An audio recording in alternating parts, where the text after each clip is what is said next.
Welcome to the Language Alchemy Podcast, and thank you for joining me today. This is your host, Alejandra Siroka, a transformative communication teacher and coach who is devoted to helping multicultural individuals and couples engaged in personal growth transform their lives and relationships through conscious communication. Thank you so much for being here today.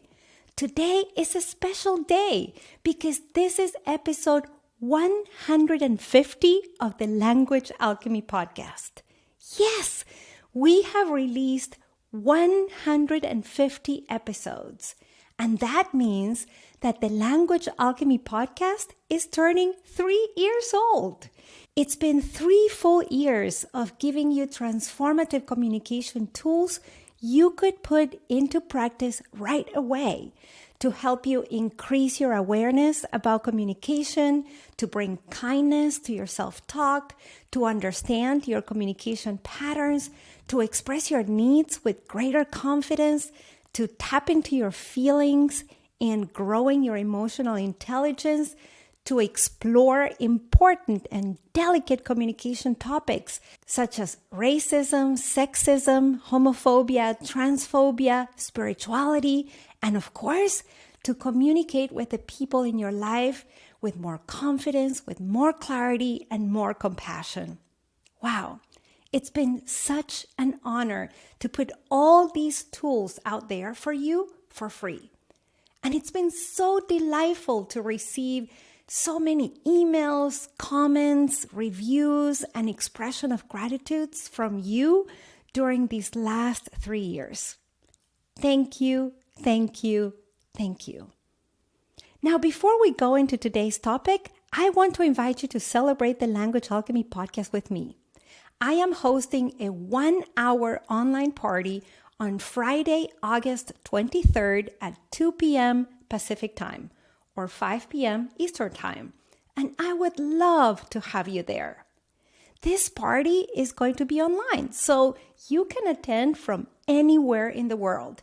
And when you show up online, you are automatically going to qualify to win one of the many giveaways I am offering at the party. These gifts are amazing, and they range from one-on-one communication coaching sessions with me to a seat in a 3-month group coaching program with me, a program that's only available to 10 people.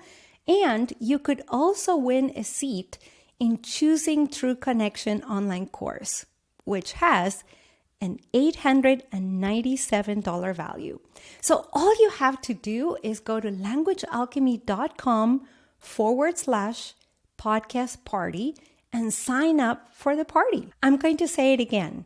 languagealchemy.com/podcast party. This party is just 1 hour long and it is completely free. It's my gift to you, my listener, and it's also a gift to me to hear from my listeners. So all you need to do is sign up and then show up live and be ready to participate in the party.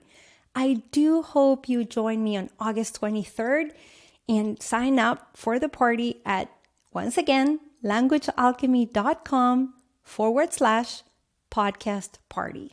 And now let's go to today's topic. In today's podcast episode, which is going to be a very practical one, and you may want to take notes, we are going to talk about how to answer uncomfortable questions. First of all, let's clarify what uncomfortable questions are.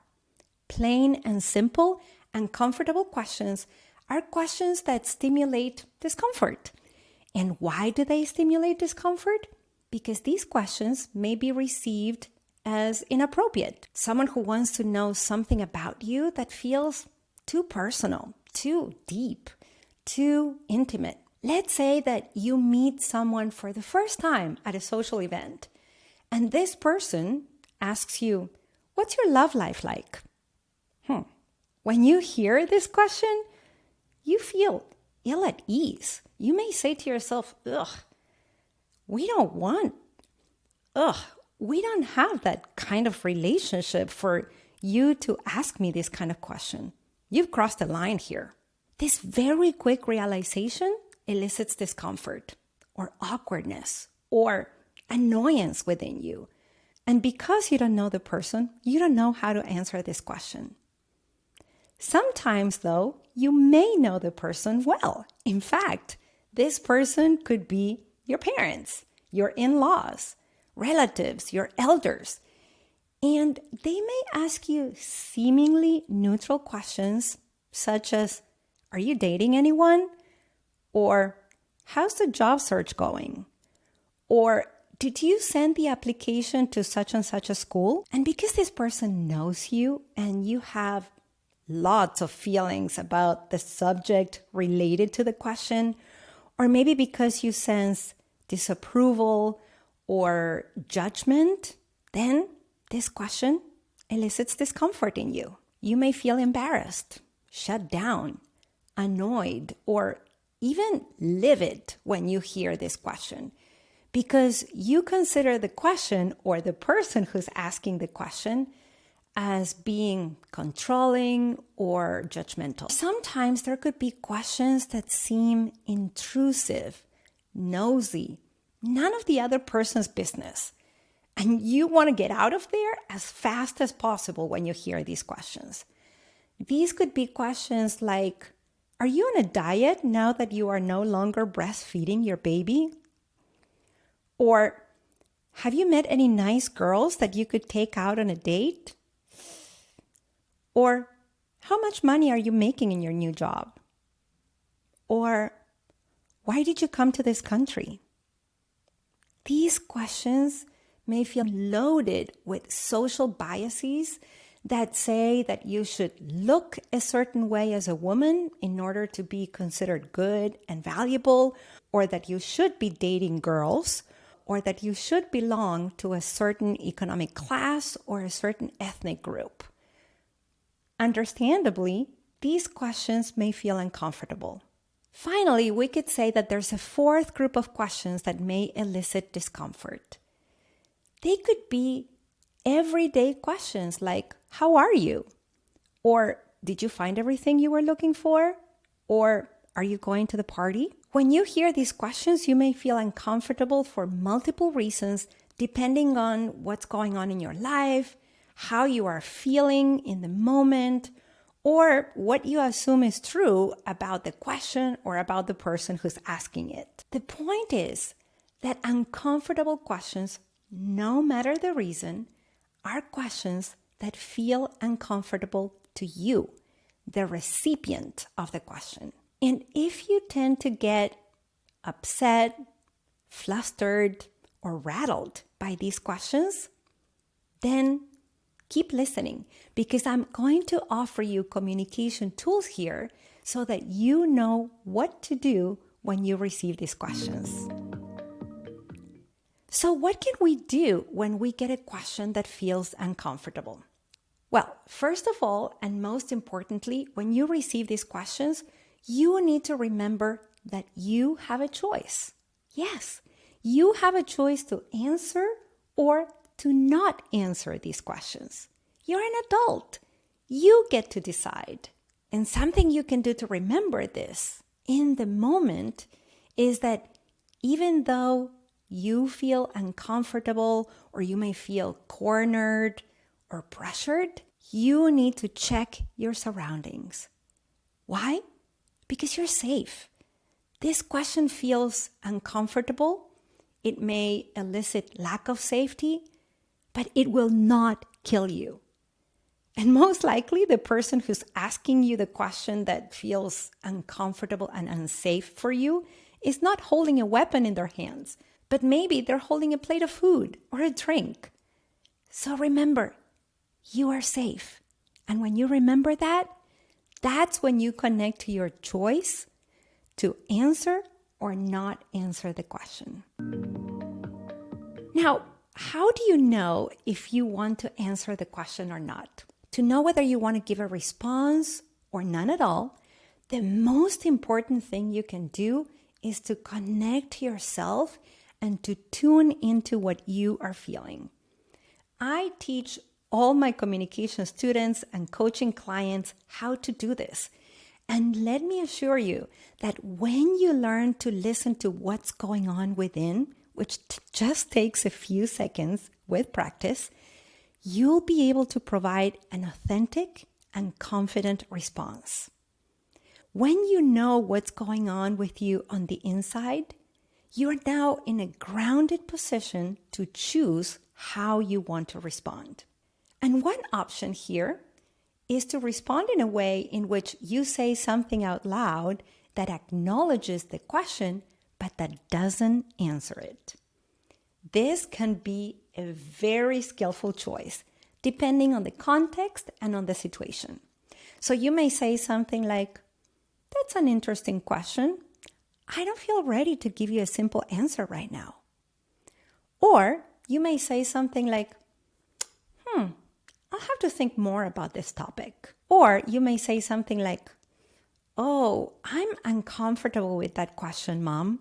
Let's change the subject." So what you do here is to acknowledge the question, but you choose not to answer the question, and then you move on. A second thing you can do is to ask another question in return. And the question you offer in response will depend on the kind of relationship you have with the other person and also on the kind of intention you're aware of in the moment. So when someone asks you, "Why did you choose to move to another country and live so far away from your family?"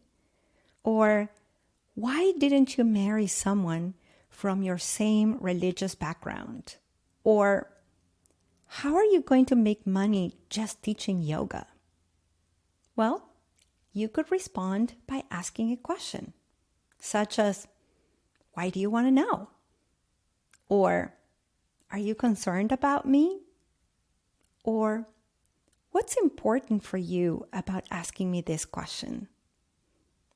Now, when you answer a question with another question, you need to be aware of two things. First of all, your tone of voice. Make sure your tone of voice is calm. Secondly, be ready to get an answer and know that the answer you get when you respond with another question could elicit further discomfort. So, for example, if someone asks you, "What do you do for a living?"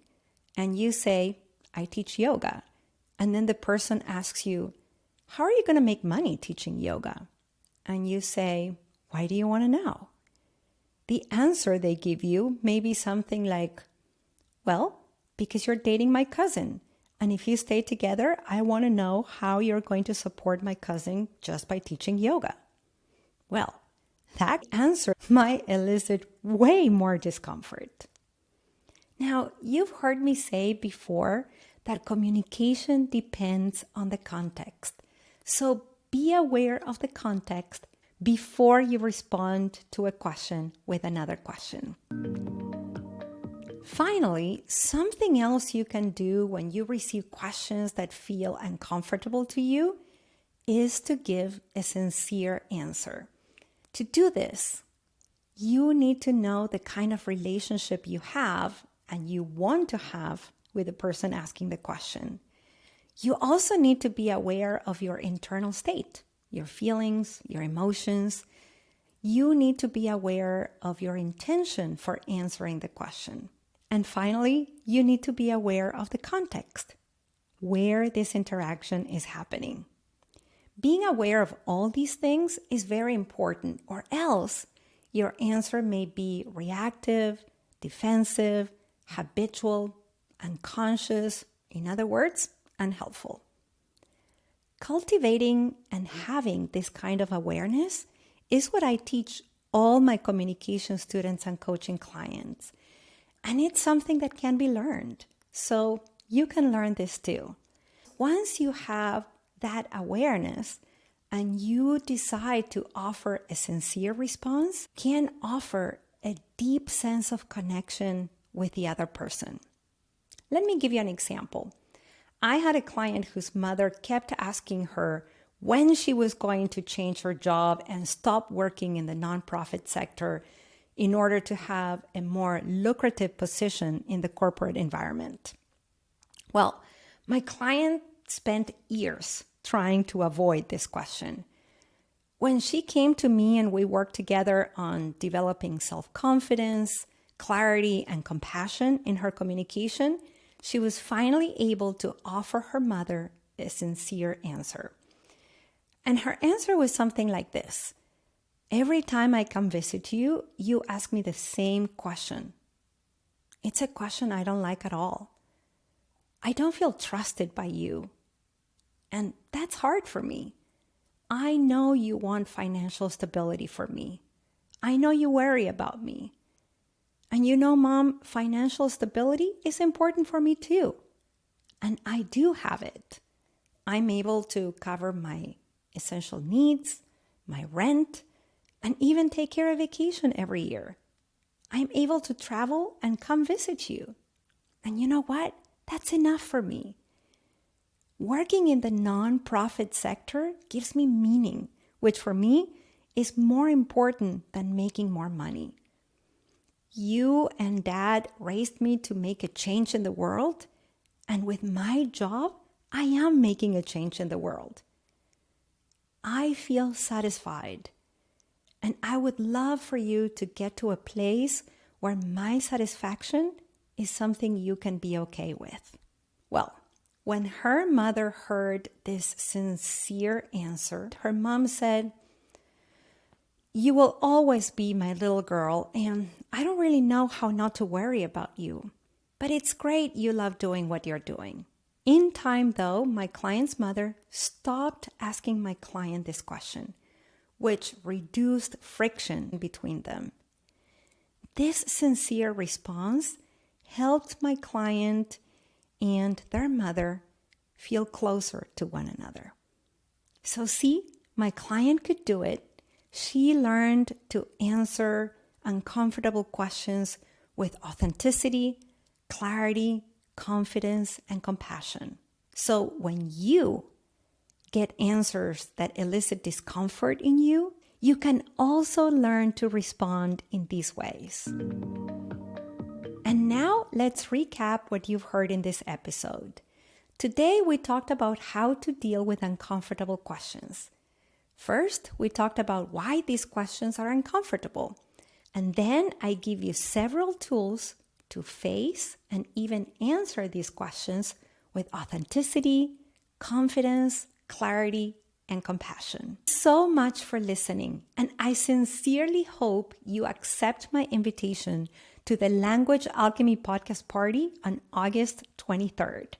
The party is online, so you can attend from wherever you are on the planet. And when you show up online to the party, your name will be on a raffle to win amazing Language Alchemy communication goodies. And you'll be able to win the opportunity to work with me one-on-one or in a group setting or come to one of my intensive online courses. So come and celebrate with me. And to attend the party, head over to languagealchemy.com/podcast party and sign up there for the free podcast party. So one more time, it's languagealchemy.com/podcast party. Until next episode, and as we say in Argentina, ciao ciao! Original music by Gary LaPoe. You can find all links in the show notes at languagealchemy.com.